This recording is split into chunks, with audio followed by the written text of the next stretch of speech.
Hello again. Welcome to part 2 of the communication cycle explained with examples. Let us look at the diagram representing the communication cycle once more. Communication starts with the sender. The sender encodes a message or creates a message. The message is transmitted to the receiver. The receiver decodes the message or understands the message. After this, the receiver creates feedback. This feedback is sent back to the original sender. This completes one cycle of communication. In the previous video, I explained the concept of communication, and I also spoke about the sender and the process of encoding. Let us proceed further. The message.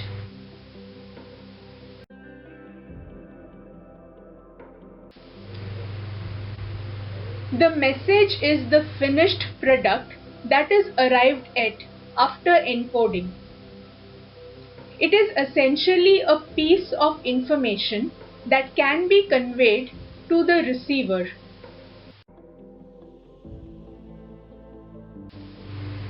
The process of transmission.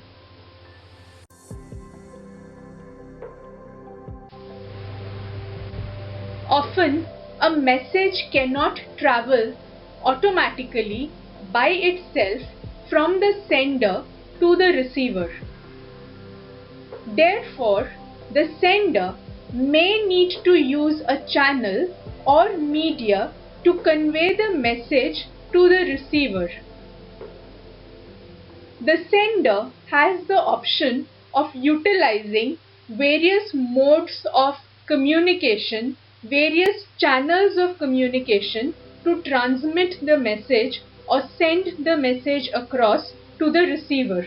Let us look at some of these options that are available to transmit messages.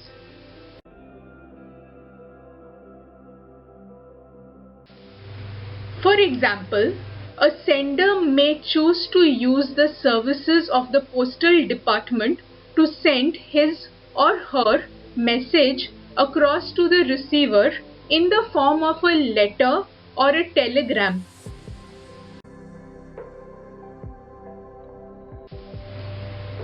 Messages can be sent across or can be transmitted by using the internet network, maybe as an email.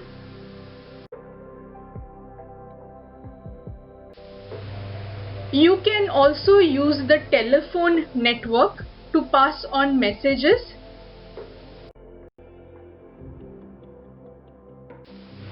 In modern times, various texting apps, various chatting services, or other forms of social media can also be used by senders to send their messages across to the receivers.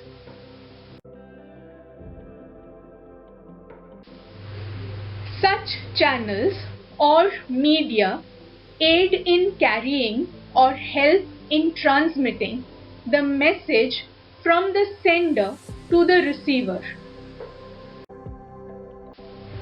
The next important element in the communication process or the communication chain or the communication cycle is the receiver.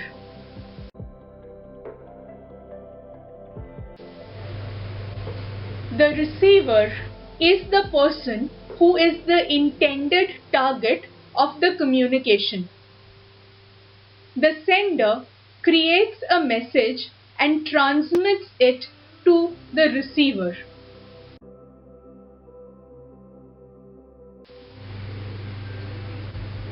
Let us look at this image once more. We had seen this image in part 1 or video 1 of this topic, but let us revisit this image once again so that we can revise some of the concepts. Now this is an image depicting a classroom. Here is a teacher teaching her students. The students are listening to her attentively.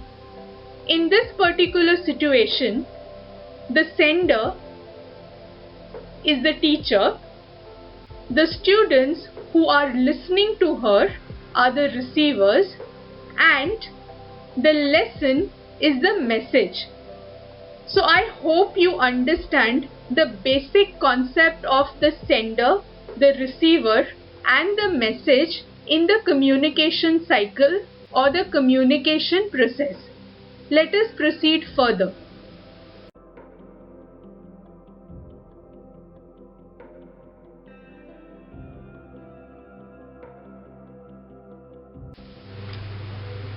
What are the responsibilities of the receiver? The receiver basically has three main responsibilities. These three responsibilities are: receive the message, decode the message, and provide feedback. So the first responsibility that the receiver has to fulfill is to actually receive the message.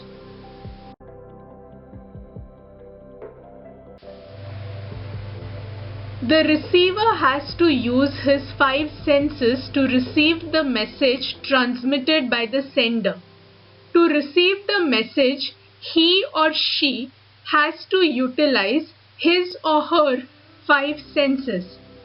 The five senses include the sense of sight, the sense of hearing, touch, taste, and smell.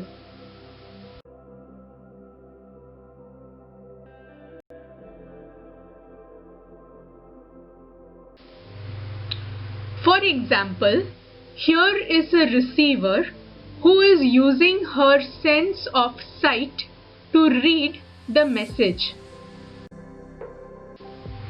Here is another receiver who is using his sense of hearing to listen to the message.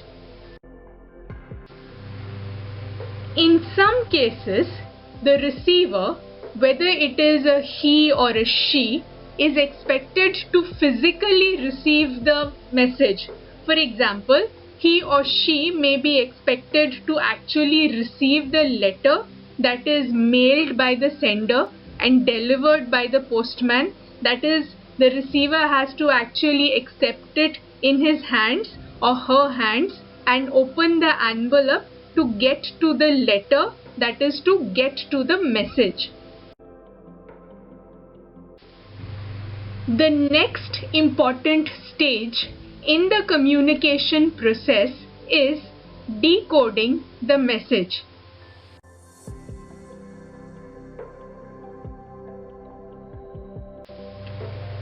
Decoding is the process of interpreting or understanding the meaning of the message. The next important element or the next crucial component of the communication process or in the communication cycle is feedback. The receiver is responsible for providing feedback.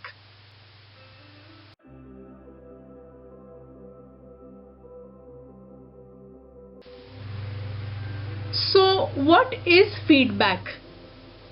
Feedback is a message that the receiver sends back to the sender. Feedback can be positive or negative.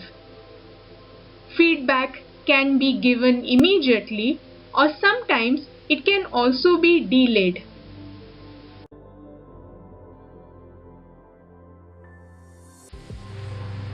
Let's consider an example.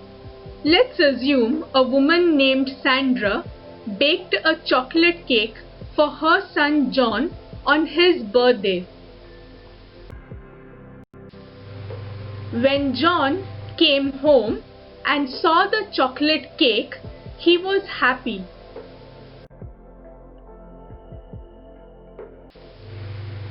So John sees the cake and he has something to say. So let's assume he says this. Wow, Mama, what a beautiful cake. So nice it looks. I can't wait to taste it. This is immediate positive feedback.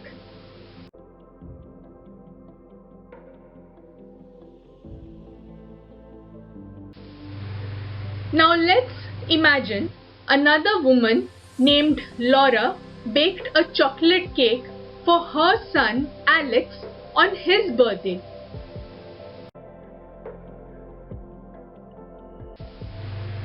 But Alex has a different reaction.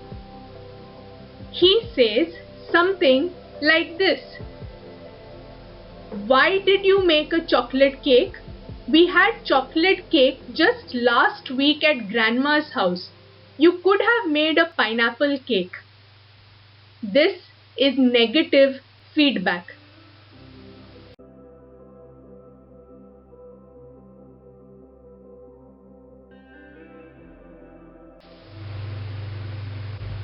Once feedback is delivered to the sender, one cycle of communication is completed.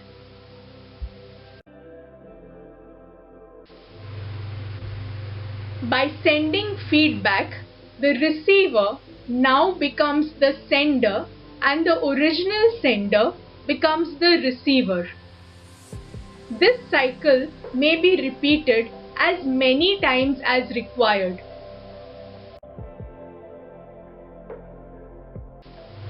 Okay, so now we have gone through all the steps and all the elements in the communication cycle, which is also called the communication process.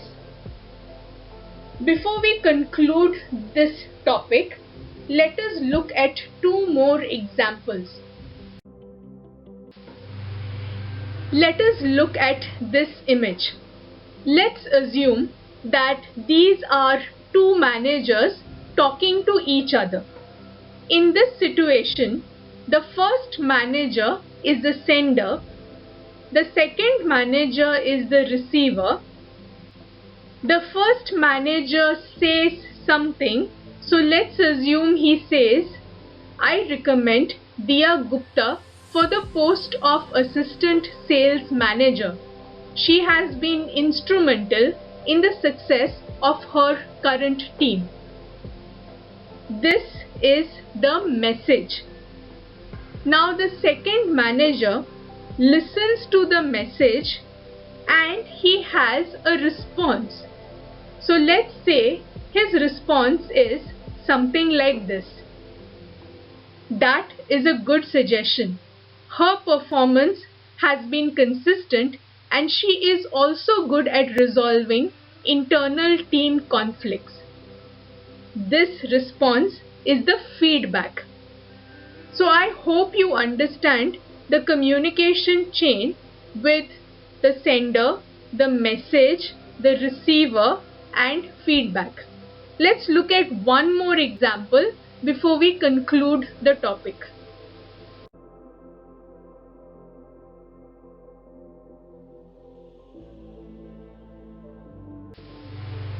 Let us imagine this is a picture of two friends meeting up for coffee at a restaurant.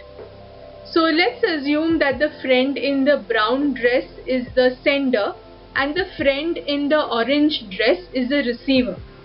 So the first friend, the sender, drinks her coffee and let's say she has this to say about the coffee. Wow, the coffee here is amazing. The second friend, the receiver, the one in the orange dress, listens to this message and she formulates her response. So let's assume she says, nah, it's too bitter. I don't like it. This is negative feedback.